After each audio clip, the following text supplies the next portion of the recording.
नमस्कार दोस्तों। जो हमने क्विक रिवीजन सीरीज स्टार्ट की थी, उसमें अगला चैप्टर हम पढ़ते हैं वेव्स एंड साउंड्स। ये काफी बड़ा चैप्टर है, काफी ह्यूज चैप्टर है, काफी वास्ट चैप्टर है। इसको हम कोशिश करेंगे तकरीबन 30 से 35 मिनट में खत्म करने की। काफी बड़ा चैप्टर है, आप जानते होंगे। तो स्टार्ट करते हैं। स्टार्ट हम करेंगे वेव से, उसके बाद हम साउंड्स पे जाएंगे, जितनी भी चीजें हैं सब पढ़ेंगे, मतलब कोई भी चीज हम स्किप नहीं करने वाले। वेव्स जैसा कि आप जानते हो, वेव्स दो तरीके की होती हैं। यदि हम जनरल बात करें डेफिनेशन की, तो एक होता है अपने पास मैकेनिकल वेव, एक होता है नॉन मैकेनिकल वेव। मैकेनिकल मतलब जिसको किसी मीडियम की जरूरत होती है वो मैकेनिकल हो जाएगा। जिसको मीडियम की जरूरत नहीं होती है, जैसे लाइट, लाइट किसी भी मीडियम में चला जाएगा। जितने भी इलेक्ट्रोमैग्नेटिक वेव होते हैं वो किसी भी जगह पर प्रोपेगेट कर सकते हैं, किसी भी जगह जा सकते हैं, उनको कोई मीडियम की जरूरत नहीं है। वहीं हमारा साउंड वेव हो गया, इसको मीडियम की जरूरत है। यदि आप किसी मीडियम के किसी ऐसी जगह चले जाएंगे जहां पे आपके पास कोई मीडियम नहीं है, तो ये फ्लो नहीं कर पाएगा। बढ़िया। तो दो तरीके की होते हैं, एक अपने पास मैकेनिकल, एक नॉन मैकेनिकल। मैकेनिकल बोले तो मीडियम, नॉन मैकेनिकल बोले तो उसको मीडियम की जरूरत नहीं है। बढ़िया। इसी तरीके से दो वेव और आते हैं, एक लॉन्गिट्यूडनल वेव, एक ट्रांसवर्स वेव। बहुत कंफ्यूजन होता है इसमें। ट्रांसवर्स माने रस्सी, ट्रांसवर्स माने रस्सी। यहाँ पे परपेंडिकुलर, जो आप जैसे रस्सी में हम क्या करते हैं, एक सिरा वाली रस्सी को हम पकड़ते हैं, जैसे हम ऊपर करते हैं तो क्या होता है कि आपका रस्सी का पार्टिकल तो आगे जा रहा है, आगे की तरफ जा रहा है, लेकिन रस्सी कहां जा रहा है आपके पास, ऊपर नीचे। मतलब जिस डायरेक्शन में आपका पार्टिकल मूव कर रहा है उसके परपेंडिकुलर डायरेक्शन में जब कभी मोशन होता है ना पार्टिकल का, तो उसको कहते हैं ट्रांसवर्स। क्या बात समझ में आई? नहीं आई तो जब लॉन्गिट्यूडल पढ़ेंगे उसमें ज्यादा बेहतर समझ में आएगा। लॉन्गिट्यूडल क्या होता है? लॉन्गिट्यूडल में नाम क्या है? लॉन्ग मतलब अलोंग। जब कभी भी पार्टिकल का डिस्प्लेसमेंट पार्टिकल के डायरेक्शन के अलोंग हो रहा हो, जैसे मान लो मैं बोल रहा हूं आपके डायरेक्शन में, तो डिस्प्ले एयर का डिस्प्लेसमेंट आपकी तरफ आ रहा है, फोन की तरफ आ रहा है, जिस फोन से मैं रिकॉर्ड कर रहा हूं उसे। तो क्या हो रहा है कि जो साउंड पार्टिकल्स है वो भी उसी डायरेक्शन में जा रहा है। मतलब क्या कि जिस डायरेक्शन में मेरा साउंड प्रोपोगेट करेगा, आपका साउंड भी उसी डायरेक्शन में फ्लो करने वाला है। तो ऐसे को हम कहते हैं, क्या कहते हैं? लॉन्गिट्यूडनल वेव्स कहते हैं। बढ़िया। ट्रांसवर्स वेव हो गया। लॉन्गिट्यूडनल, लॉन्गिट्यूडनल बोले तो अलोंग, मतलब जिस डायरेक्शन में आपका पार्टिकल मूव कर रहा है उसी डायरेक्शन में आपका साउंड वेव जाएगा। परपेंडिकुलर बोले तो, मतलब ट्रांसवर्स बोले तो परपेंडिकुलर मूव करने वाला पार्टिकल। तो ये तो बेसिक डेफिनेशन हो गई, इससे कहीं पूछने वाला, बेसिक सा बता दिया। इसके बाद क्या होता है, कंडीशन देख लेते हैं, किसी वेव मोशन की कंडीशन क्या होती है। तो कुल मिला के दो ही आपके पास मेन कंडीशन मिलेगी। जैसे मान लो हम कोई वेव जो इक्वेशन लिखते हैं, वो लिखते हैं y as a function of x and t। आपके पास x का फंक्शन होना चाहिए, टाइम का फंक्शन होना चाहिए। x मान डिस्प्लेसमेंट, डिस्प्लेसमेंट का फंक्शन होना चाहिए और टाइम का फंक्शन होना चाहिए। ठीक है। इसमें पहले जो आपके पास कंडीशन बोलती है वो बोलती है y जो है मतलब d2y/dt2, मतलब जब आप टाइम के रिस्पेक्ट में डिफरेंशिएशन करोगे y का दो बार, d2y/dt2 जो आप निकालोगे, तो वो एक इंटीग्रेटिंग फैक्टर आएगा। किसका? d2y/dx2 का। मतलब जब आप क्या करो, आपको करना क्या है, आपको क्वेश्चन पूछा कि बताओ वेव है कि नहीं, आप क्या करोगे, y का डिफरेंशिएशन मार दो टाइम के रिस्पेक्ट में दो बार, y का डिफरेंशिएशन मार दो x के रिस्पेक्ट में दो बार, चेक कर लो क्या दोनों में कोई कांस्टेंट मल्टीपल आ रहा है। यदि आ रहा है तो वेव है, नहीं आ रहा तो नहीं है। ये तो बहुत मुश्किल तरीका हो गया। पहले दो बार डिफरेंशिएट मारो दोनों का, मतलब एक बार x के रिस्पेक्ट में, एक बार टाइम के रिस्पेक्ट में, फिर चेक करो दोनों में कांस्टेंट है। काफी मुश्किल तरीका है। दूसरा तरीका थोड़ा आसान है। इसमें क्या होता है कि y जो है ना, ये डिफाइन होना चाहिए हर x और t के लिए। मतलब जितने भी आपके पास x और t की जो भी वैल्यूज आएंगी उनके लिए y आपके पास डिफाइन होना चाहिए। डिफाइन माने इनफाइनाइट नहीं होना चाहिए। मतलब आप x की कुछ भी वैल्यू रख दो, कुछ भी, y कैसा होना चाहिए, आपके पास डिफाइंड होना चाहिए। जैसे मान लो मेरे पास दो इक्वेशन है, ये मैंने चेक की कोशिश करते हैं कि ये वेव इक्वेशन है कि नहीं, ये निकालने की। तो वह ऐसा कुछ है, तो मेरे को क्या करना है, कुछ भी डाल सकते, कुछ भी। तो हम 5x-2 को क्यों ना इनफाइनाइट डाल दें। मतलब मैंने क्या किया, 5x-2t को इन्फिनिटी टेंड करा दिया, इन्फिनिटी। आप इसको कुछ भी रख सकते हो। उसके रिगार्डिंग चेक कर लो y का इनफाइनाइट तो नहीं हो रहा। यदि y इनफाइनाइट नहीं हो रहा तब तो वेव की इक्वेशन है। यदि y इनफाइनाइट हो रहा है तो वेव की इक्वेशन नहीं है। y क्या आ जाएगा, 4/infinity, मतलब y जो है यहां से ये 0 को टेंड करेगा, मतलब y तो फाइनाइट नंबर आ गया ना। इसका मतलब ये वेव की इक्वेशन है। इसको देख लेते हैं। इसमें मैं क्या करूंगा, x-5t को हम करा दें टेंड, कुछ भी इन्फिनिटी टेंड करा देते हैं। मैंने क्या किया, x-5t को इन्फिनिटी टेंड करा दिया। ठीक, x-5t को हमने इन्फिनिटीज में टेंड करा दिया। तो इसके रिगार्डिंग y कैसा आएगा, इसके रिगार्डिंग y कैसा, ये भी तो इनफाइनाइट हो गया। इनफाइनाइट का स्क्वायर मतलब ये भी इनफाइनाइट आ जाएगा। तो यहां से y भी मेरे पास कैसा आ गया, इनफाइनाइट। तो कुल मिला के क्या होगा कि y इनफाइनाइट मतलब y तो डिफाइन नहीं रहा। x और t की मैंने क्या कहा, x और t किसी भी वैल्यू के लिए y को डिफाइन होना चाहिए। यहां पर देखूं यदि मैं, तो यहां पर तो डिफाइंड है, लेकिन यहां पर डिफाइंड नहीं है। इसका मतलब ये मेरे पास वेव होगा, ये मेरे पास वेव नहीं है। क्या बात समझना थी? ये इतना ही था। मतलब करना क्या है आपको कि y को, पहला तरीका तो हो सकता है y को टाइम के रिस्पेक्ट में दो बार डिफरेंशिएट मार दो, और एक बार डिफरेंट एक्स के रिस्पेक्ट में डिफरेंशिएट मार दो 2 बार और दोनों को चेक कर लो कहीं कोई इंटीग्रेटिव मतलब मल्टीपल तो नहीं आ रहा। दूसरा तरीका थोड़ा आसान है कि आप एक्स और टी किसी भी वैल्यू के लिए चेक कर लो कि कहीं वो हर वैल्यू के लिए डिफाइन है कि नहीं। बढ़िया, आगे देखते हैं। आगे जो अगला है मतलब यहाँ पे जो आपको वेव स्पीड निकालनी है, वेव स्पीड और डायरेक्शन, तो ये बहुत सिंपल होता है। यदि मैं वेव स्पीड की बात करूं तो वेलोसिटी क्या होगा, coefficient of time by coefficient of X. जो आपके पास ये जो इक्वेशन आई है y is equals to F of ax plus minus BT, इसमें आपको क्या करना है, टाइम का जो भी कोफिशिएंट है उसको ऊपर रखो। जैसे मान लो यहां पे यदि मैं बात करूं इस इक्वेशन के हिसाब से, तो टाइम का कोफिशिएंट क्या है b upon coefficient of x, x का कोफिशिएंट क्या है a, तो इसको नीचे रख देते हैं। तो b बाय यहां से आप b की वैल्यू निकालो, a की वैल्यू निकालो, दोनों डिवाइड कर दो, यहां से वेलोसिटी आ जाएगा। डायरेक्शन कैसे निकालें किसी वेव की, तो सिंपल है, यदि ax और bt की डायरेक्शन मतलब ax और bt का साइन यदि सेम है, मैंने क्या कहा कि ax और bt का यदि सेम साइन हुआ तो डायरेक्शन आपकी कैसी होगी, नेगेटिव एक्स डायरेक्शन। क्या बात समझ आती है? मैंने कहा कि यदि आपके पास ax और bt का साइन अलग अलग हुआ मतलब सेम हुआ, या तो दोनों पॉजिटिव हो या दोनों नेगेटिव हो जाए, तो आपके पास डायरेक्शन क्या होगी, नेगेटिव एक्स डायरेक्शन हो जाएगी। इसका उल्टा देख लो कि मान लो मेरे पास ax तो प्लस है लेकिन bs हो गया माइनस, या फिर ax हो जाए माइनस bs हो जाए पॉजिटिव, कुल मिला के क्या कि दोनों का साइन कैसा हो जाए, चेंज हो जाए। तब इस केस में क्या होता है, आपके पास जो डायरेक्शन आएगी वो पॉजिटिव एक्स डायरेक्शन आ जाएगी। मतलब इसमें आपको होगी कि वेव आपको कैसे मूव कर रहा है, तो पॉजिटिव एक्स डायरेक्शन में मूव कर रहा है। वेलोसिटी क्या होता है, वेलोसिटी हो जाएगा coefficient of time upon coefficient of displacement x, इस इक्वेशन से। अब हम बात कर लेते हैं प्लेन प्रोग्रेसिव हार्मोनिक इक्वेशन की। इसमें क्या होता है, मेरे पास कोई पार्टिकल है, एक कोई साइनोसॉइडल कर्व बनता है और ये पार्टिकल ना हर पॉइंट पे एसिजम कर रहा है। ध्यान से देखो, यदि मैं इस पॉइंट और इस पॉइंट को कंसीडर करूं, मतलब दोनों एम्पलीट्यूड को जो मैक्सिमम डिस्प्लेसमेंट उनको कंसीडर करता हूं, तो देखो यहां से पार्टिकल पहले ऊपर गया फिर नीचे आया। यदि मैं देखूं तो ये पार्टिकल नीचे आया फिर ऊपर गया, तो कुल मिलाकर क्या है कि हर पॉइंट पर ये पार्टिकल एसएचएम कर रहा होता है, हर पॉइंट पर ये पार्टिकल एसएचएम कर रहा होता है। बढ़िया, इस एसएचएम की इक्वेशन क्या होती है, y is equal to a sin omega T plus minus K X plus five. यहां पर जो फाइव है इसको हम फेज कहते हैं, फेज आपका इनिशियल फेज होता है फाइव। बढ़िया, ओमेगा क्या होता है, ओमेगा होता है 2 पाई बाय टी। ओमेगा क्या होता है 2 पाई बाय टी, क्या हो जाएगा 2 पाई बाय लैम्डा। यहां पे लैम्डा आपका वेवलेंथ हो जाएगा, टी आपका टाइम पीरियड है। तो ये जनरल फॉर्मूले है। अच्छा, क्वेश्चन मेरे को दे दिया मान लो ऐसा कुछ, आपको मतलब सारे फॉर्मूले से बस एक बार रूबरू कराने के लिए इसमें मेरे को सारी चीज निकालनी। ए क्या हो जाएगा, कंपेयर कर लो दोनों को, तो ए तो 0.02 आ गया मीटर्स। ऑफ कोर्स जब क्वेश्चन दिया मतलब ऐसा यूनिट्स में की बात हो रही है, तो ए आपके पास आ गया 0.02।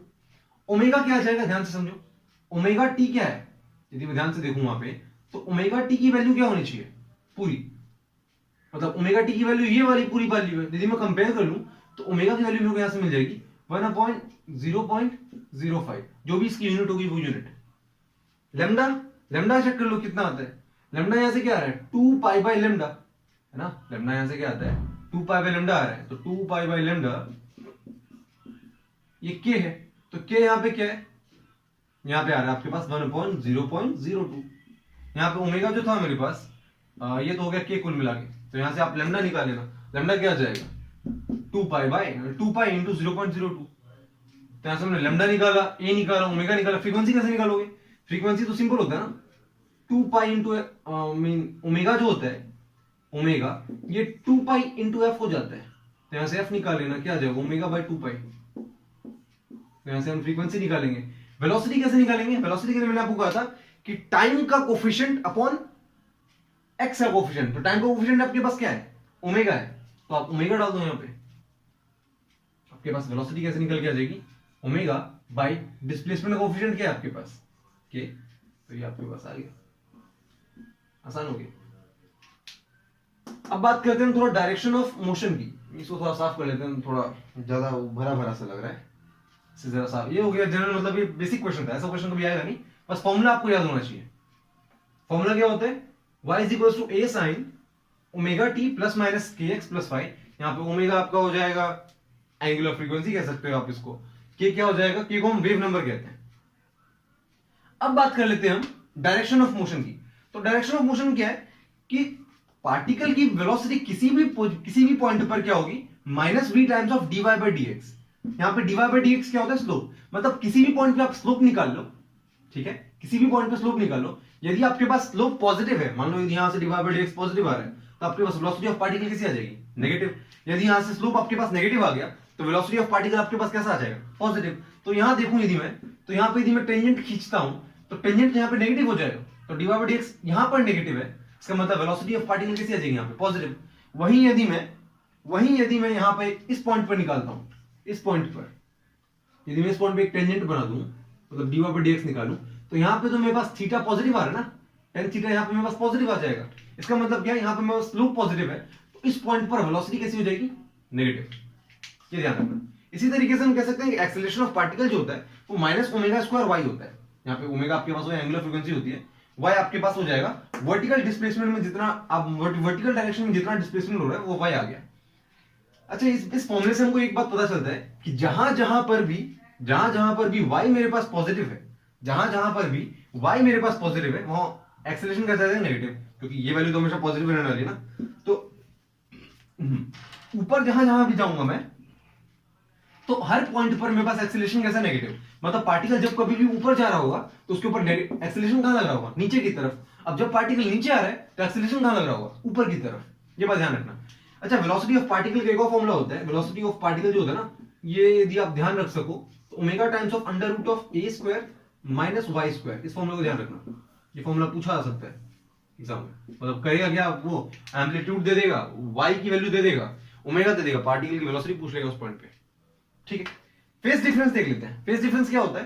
तो डेल्टा फाई होता है ना, उसको ओमेगा डेल्टा टी बोलते हैं। ओमेगा डेल्टा टी या फिर के डेल्टा एक्स बोल सकते हैं। ओमेगा डेल्टा टी को या तो के डेल्टा एक्स को, दोनों बात एक ही है। ओमेगा की वैल्यू हम जानते हैं, ऐसे क्या होता है? 2 पाई बाई टी। तो इसको आप 2 pi by T into delta T कह सकते हो, या फिर 2 pi by lambda into delta x. तो ये कुल मिला के फेज डिफरेंस हो गया। एक बेहद आसान सा सवाल है। क्वेश्चन में क्या दिया हुआ है आपको? क्वेश्चन में एक इक्वेशन दे दी है, इसमें आपको निकालना, क्वेश्चन में दिया है कि find difference between the time of particle with phase difference 60 degree. यदि मान लो आपके पास, यहां से सॉल्यूशन यहां कर देते हैं कि क्वेश्चन में आपको दिया कि फेज डिफरेंस जो है आपके पास वो 60 डिग्री है, और फेज डिफरेंस हमको पता है, यदि हम पाई में लिखें तो कितना हो जाएगा? पाई बाई 3 आ जाएगा। और हमको पता है फेज डिफरेंस किसके बराबर होता है? ये हो जाता है 2 पाई बाई टी जो time period into delta T. यहां से हमने सीखा कि उसको ओमेगा डेल्टा टी या फिर के डेल्टा एक्स कह सकते हैं, ठीक है, बढ़िया। तो यहां से एक और बात कह रहे हैं हमें, ये क्या कि 2 पाई बाई टी की जो वैल्यू है, 2 पाई बाई टी होता क्या है? ओमेगा होता है ना यहां से, तो a sine omega T plus minus K x, तो यहां से ओमेगा कितना मिलेगा आपको? 2 पाई बाई 12। तो 2 पाई बाई टी यदि मैं निकालूं तो क्या मैं 2 पाई बाई टी को 2 पाई बाई 12 से कंपेयर कर सकता हूं? 2 पाई बाई टी जो है यहाँ पे 2 पाई बाई 12 हो जाएगा। टी का कोफिशिएंट, ओमेगा होता है ना टी का कोफिशिएंट, तो ये आपके पास टी का कोफिशिएंट आ गया। इसे कंपेयर करके आपको टी भी कितना मिलता है? यहां से देखो 2 पाई कैंसिल हो जाएगा, टी कितना मिला? 12 सेकंड्स। इस क्वेश्चन में टी को 12 सेकंड रख दो, दोनों के बीच का कितना टाइम का अंतर है, कितना टाइम का डेल्टा टी, कितना टाइम का डिफरेंस आ रहा है, वो आपको पता चल जाएगा। टी 12 रखते हैं यहाँ पे, तो पाई बाई 3 कितना आ जाएगा मेरे पास? 2 pi by 12 into delta T.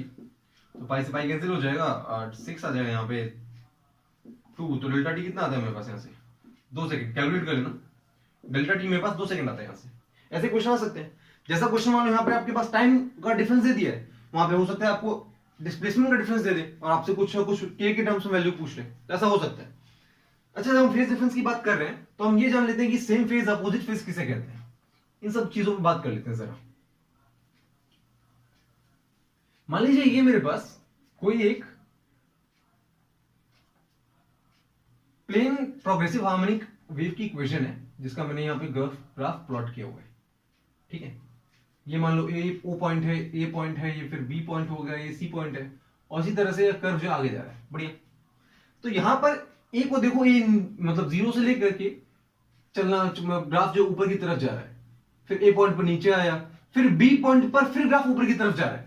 तो क्या मैं कह सकता हूं कि ओ और बी जो होगा ये दोनों सेम फेज में है, सेम फेज में है। इसी तरीके से जो ओ और ए हो जाएंगे वो कैसे हो जाएंगे? एक ऊपर जा रहा है, एक नीचे जा रहा है, तो ये अपोजिट फेज हो जाएगा, अपोजिट फेज। क्या बात समझ में आती है? सेम फेज क्या होगा कि जब सेम कंडीशन हो कि एक ऊपर जा रहा है तो दूसरा भी ऊपर जाए, तो वो सारे कैसे हो जाएंगे? इसी तरह से यदि मैं आपसे पूछता हूं कि ओ और सी कैसा होगा, तो ओ और सी भी कैसा हो जाएगा? ये दोनों भी अपोजिट फेज होंगे। लेकिन यदि मैं आपसे पूछूं ए और सी कैसा, देखो ए भी नीचे जा रहा है, सी वाला पार्टिकल भी नीचे जा रहा है, तो ये कैसा हो जाएगा, वो ए और सी सेम फेज में आ जाएंगे, तो एक फेज निकालना आसान है।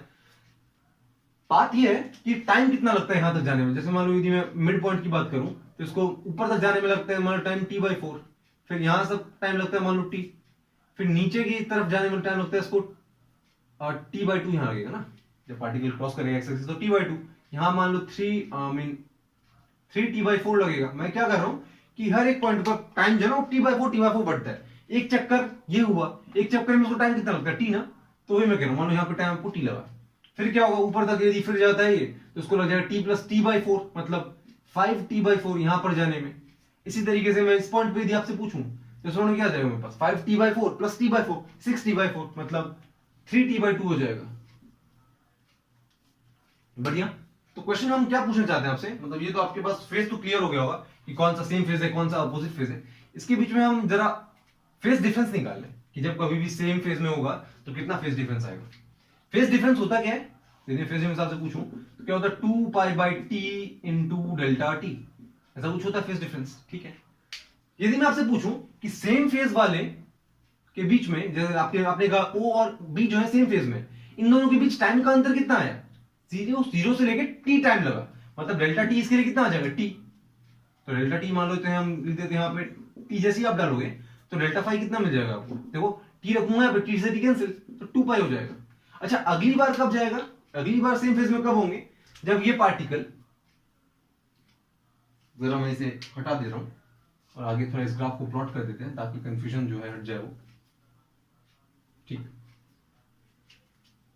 हम इस ग्राफ को थोड़ा आगे एक्सटेंड कर लेते हैं। मान लो ये पार्टिकल ऐसा गया फिर, ठीक है, तो यहां पर 3t/4, फिर इसमें क्या 3t/2 + t/4 कितना हो जाएगा मेरे पास, 3t/4 3t/2 + t/4 कितना हो जाएगा 6t + 7t/4 हो जाएगा 7t/4, फिर यहां पर आपके पास 2t आ जाएगा।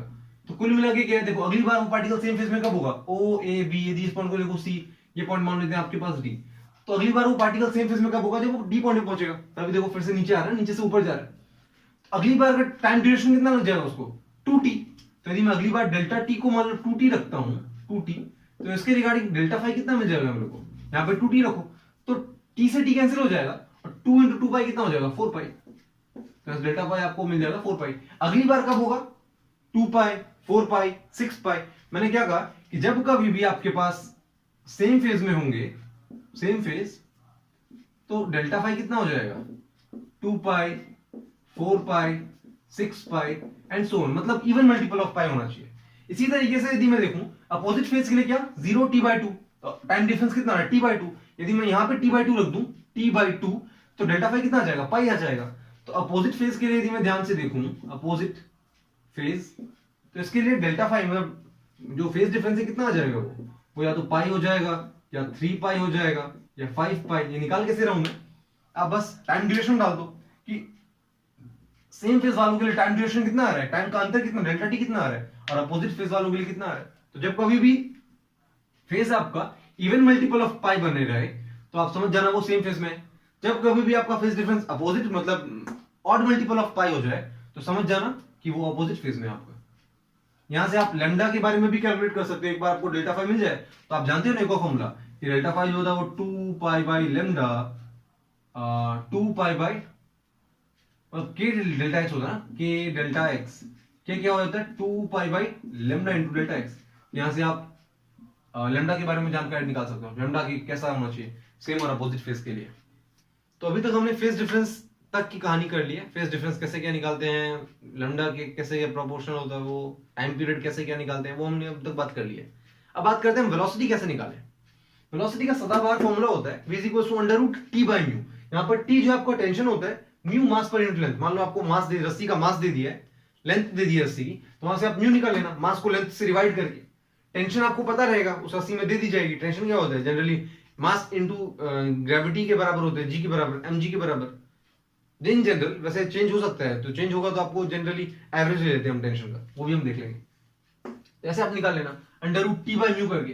दूसरा होता है मेरे पास power of wave. Power of wave का ये फॉर्मूला रट लो, क्या होता है 2π² a² μ × v। यहाँ पे म्यू ध्यान रखना, ये म्यू है मास पर यूनिट लेंथ, ये जो म्यू है ना ये है मास per unit length.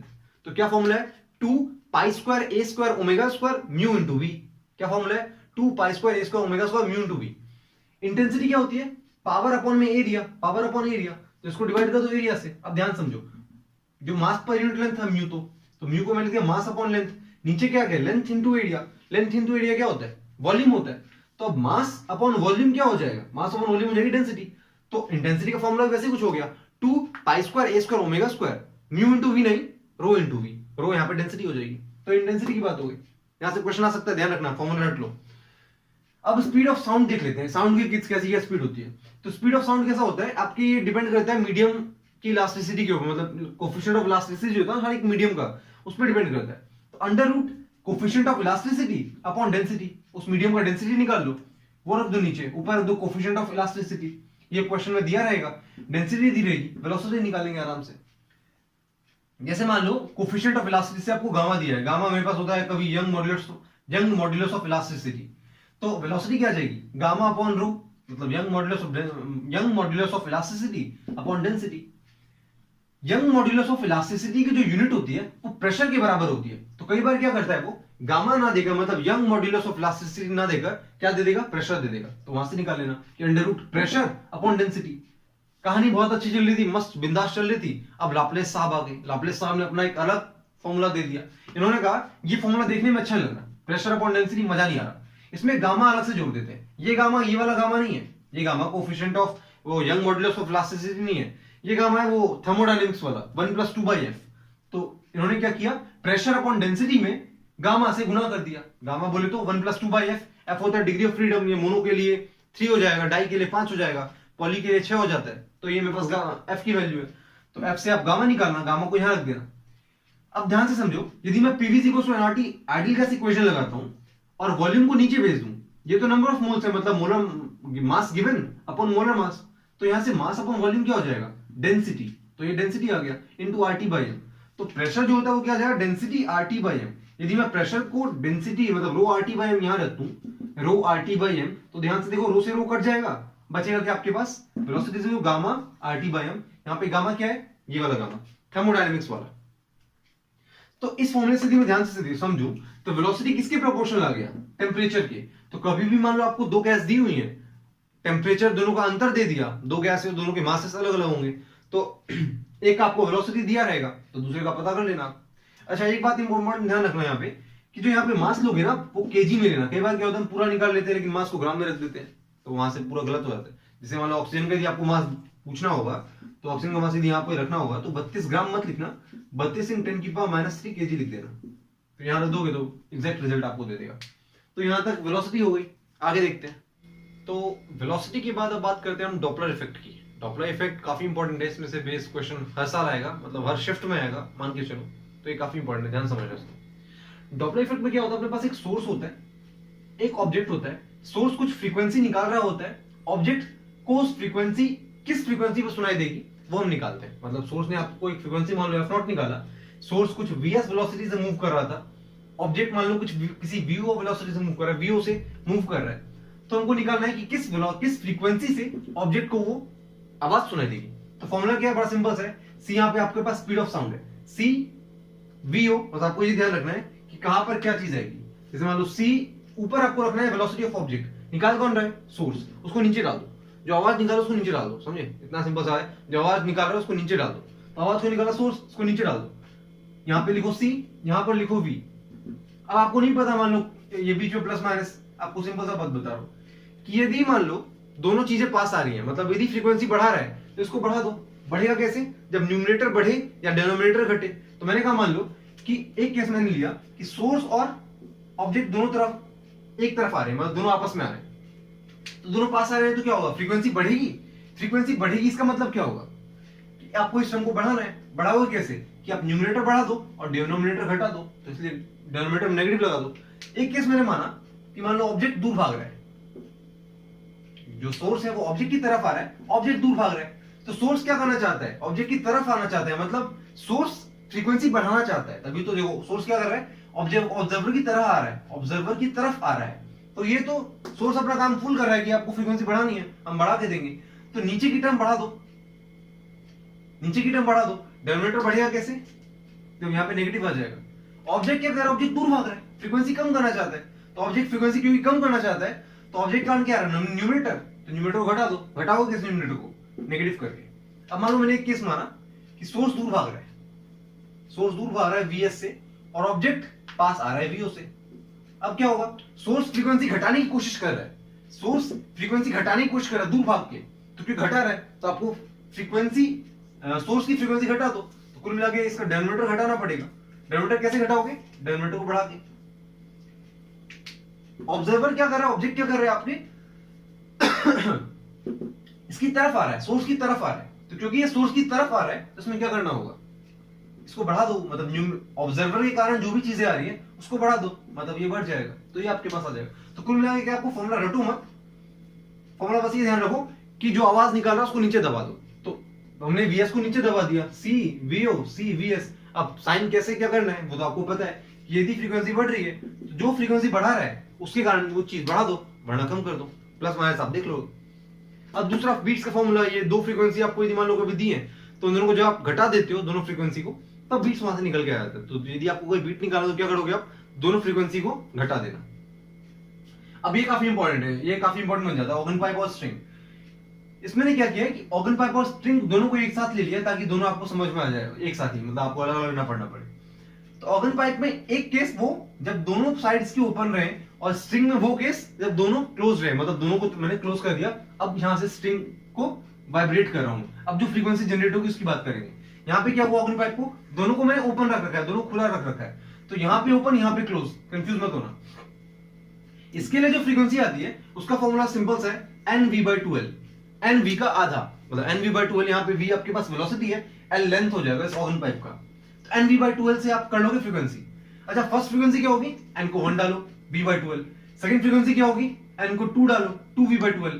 Third frequency क्या होगी? N को 3 डालो, 3V/2L। सेवेंथ फ्रीक्वेंसी क्या होगी? N को 7 डाल दो, 7V/2L। आपको यदि कुछ भी कोई फ्रीक्वेंसी निकालनी है बस वो नंबर डालो, फ्रीक्वेंसी निकलेगा। फॉर्मूला ध्यान रखना, ऑर्गन पाइप में ओपन, स्ट्रिंग में क्लोज। फॉर्मूला क्या होगा? NV/2L। ओवरटोन क्या होता है कि आपके पास जो फंडामेंटल फ्रीक्वेंसी बनेगी ना, जो फर्स्ट फ्रीक्वेंसी बनेगी F1, इसको छोड़ दो, इसको मारो गोली। अब अगला जो भी फ्रीक्वेंसी बना वो इसके लिए फर्स्ट ओवरटोन हो जाएगी। मैंने क्या कहा कि जो भी फंडामेंटल फ्रीक्वेंसी है उसको हटा के जो भी अगली फ्रीक्वेंसी बन रही है उसको फर्स्ट ओवरटोन कह दो। मतलब फर्स्ट ओवरटोन क्या होगा? सेकंड हार्मोनिक, ये जो आपके पास F2 है ये सेकंड हार्मोनिक हो जाएगा, F7 सेवंथ हार्मोनिक हो जाएगा। तो फर्स्ट ओवरटोन यदि मैं आपसे कहता हूं तो फर्स्ट ओवरटोन क्या होगा? फर्स्ट को गोली मारो, सेकंड देख लो। सेकंड ओवरटोन कहूं तो क्या करोगे आप? सेकंड को गोल, मतलब फर्स्ट को गोली मार दो। अब देखो कौन सा आपके पास के सेकंड जो नंबर है वो क्या होगा? F2 और F3, मतलब F3 आएगा। F3 क्या जाएगा आपके पास? 3V/2L। तो जो F3 आएगा ये आपके पास हो जाएगा सेकंड ओवरटोन। इसी तरीके से nth ओवरटोन यदि आपको कभी निकाला होगा nth ओवरटोन, तो क्या करोगे आप? N+1, n का अगला जो ओवरटोन होगा, n का अगला जो हार्मोनिक होगा वो निकाल लेना। मतलब n का अगला n+1th हार्मोनिक निकाल लो, वही आपका nth ओवरटोन होगा। मतलब ओवरटोन एक पिछला होता है। क्यों पिछला होता है? क्योंकि फंडामेंटल फ्रीक्वेंसी को गोली मार देता है, अगली फ्रीक्वेंसी देखता है। सेकंड केस क्या करेंगे हम? जब अपने पास ऑर्गन पाइप क्लोज हो और अपने पास जो स्ट्रिंग है वो ओपन हो। स्ट्रिंग यहाँ से लूज है, यहाँ से हम मिला रहे हैं, वैसे कुछ होगा नहीं, फिर भी मतलब जो भी आपके पास ओवरटोन निकलेगा उसकी हम वैल्यू निकालने की कोशिश करेंगे। यहाँ से दोनों तरफ आपके पास क्लोज है, लेंथ मान लो L। तो फ्रीक्वेंसी अब ध्यान रखो, उसके केस में फ्रीक्वेंसी क्या होती है? NV/2L। इस केस में फ्रीक्वेंसी क्या होगी? Odd multiple of V/4L। Odd multiple of V/4L। Odd multiple of V/4L। यहाँ पे ऑड क्या, फर्स्ट नंबर कौन सा होगा? 1, 3, 5, 7, ये डालते रहो। तो यदि मैंने आपसे कहा फर्स्ट फ्रीक्वेंसी बताओ, तब क्या करोगे? V/4L। सेकंड फ्रीक्वेंसी करो, सेकंड फ्रीक्वेंसी के लिए ऑड नंबर अगला कौन सा होगा? 3V/4L। थर्ड फ्रीक्वेंसी अगला नंबर कौन सा होगा? 5V/4L। सेवेंथ फ्रीक्वेंसी सातवां जो ऑड नंबर हो क्या होगा? वो 13V/4L। क्या बात समझ में आ रही है? तो यहां से आप निकाल लेना। एक बात और, यहाँ पे यदि आपको nth ओवरटोन निकालना होगा तो आप क्या करोगे? 2n+1 जाना पड़ेगा आपको। वहां पे तो सिंपल था, n+1 जाके मिल जाता था हमको। यहाँ पर क्या करना पड़ेगा आपको? 2n+1, क्योंकि यहाँ पे ऑड ही फ्रीक्वेंसी आपको एग्जिस्ट करती है यहाँ पे, क्योंकि यहाँ पे मात्र और मात्र ऑड फ्रीक्वेंसी एग्जिस्ट करती है। इवन फ्रीक्वेंसी यहाँ नहीं मिलेगी क्लोज में। तो क्योंकि यहाँ पे आपको इवन नहीं मिलेगा, इसलिए आपको nth ओवरटोन जाने के लिए ज्यादा लंबा डिस्टेंस कवर करना पड़ेगा। 2n+1th हार्मोनिक पे आपको nth ओवरटोन मिलेगी। क्या बात समझ में आ रही है? अच्छा, फर्स्ट ओवरटोन क्या होगा? फर्स्ट फ्रीक्वेंसी गोली मार दो, ये वाली चीज निकल गई, ये वाली चीज। सेकंड ओवरटोन क्या आएगा? यदि मैं F3 लिखता हूं तो F3 क्या जाएगा 5v/4l। तो ये जो होगा ये आपके पास हो जाएगा सेकंड ओवरटोन। अच्छा कमाल की बात है, मैं इसको लिखने के लिए तो लिख दे रहा हूं F3, लेकिन इसको हम F5 लिखेंगे। क्यों? ताकि समझ में आ जाए फिफ्थ हार्मोनिक है। इसको हम लिखेंगे F13 ताकि समझ में आ जाए कि ये 13th हार्मोनिक है। सवाल मानो मैंने आपसे पूछा कि क्लोज्ड ऑर्गन पाइप में 10वीं हार्मोनिक बताओ, तो क्या जवाब होगा?